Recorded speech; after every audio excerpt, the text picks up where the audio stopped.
right, joining us now, News Center Maine political analyst Betsy Sweet and Phil Harriman. Thanks so much for joining us. You're welcome. You were both in the room for that. Phil, how did it feel? Well, clearly there was a lot of, I guess I would say, intense interest on both candidates. There's a clear distinction between the two of them. They both have the passion, they both have the experience. It'll be interesting to see how the viewers react to what they heard from two very contrasting politicians. Yeah, I think it was a lot of intensity, a lot of, I think there was a lot of people on edge, worried about what might come out, or was there going to be a dramatic moment? Was there going to be something that was sort of bombshell? Yeah. And there was a lot of talk about the economy, of course, with inflation and whatnot.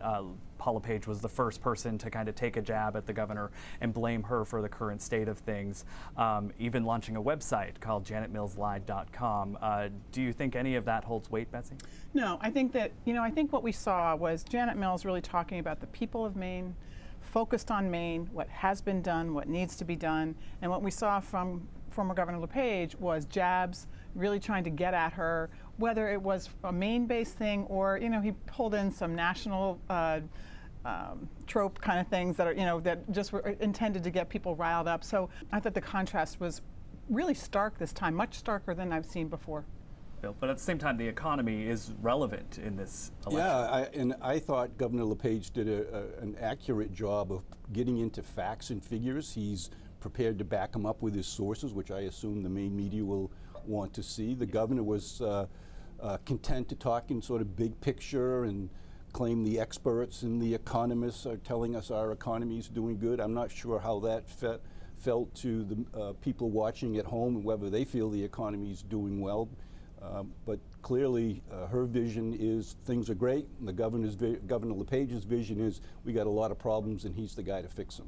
And Betsy mentioned kind of the more national talking points that came up. You heard that idea of a woke agenda over and over again, particularly when it comes to schools.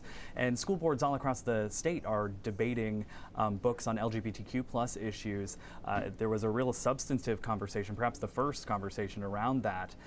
Do you think the LGBTQ plus issue is going to be a big one? And do you think that the candidates handled this well? I think most people who are voting on education issues have already made up their minds about the governor's accusation that there's an extreme woke agenda. Either you believe it and you're going to vote for LePage, or you don't and you're likely to vote for Governor Mills. I think that when you look at the agenda, the LGBTQ agenda, the thing that I think got left out of that, although Pat tried to get there, was really looking at what message that sends to our kids. Since the start of this campaign, former Governor LePage has been trying to sell himself as a changed man. I want a quick and short answer here. Do you believe he's proven that? I do. His passion and his intensity is still coming through, but I think he has managed to be more diplomatic than he has in the past. Well, it's a pretty low bar, and so I think, I think one of the things that was most striking that Governor Mills said was that she has spent a lifetime living with men who talk louder and bully when they're just trying to cover up what they don't know. And I think that we saw that, and she was so calm. She remained calm in the face of his pretty vitriolic, I think, and enthusiastic maybe attacks on her. And I think she remained calm and focused and dedicated to the people of the state of Maine. It may be a little bit different, but I don't think, I don't think there's a LePage 102. All right, News Center Maine's political analyst Phil Harriman and Betsy Sweet, thanks so much.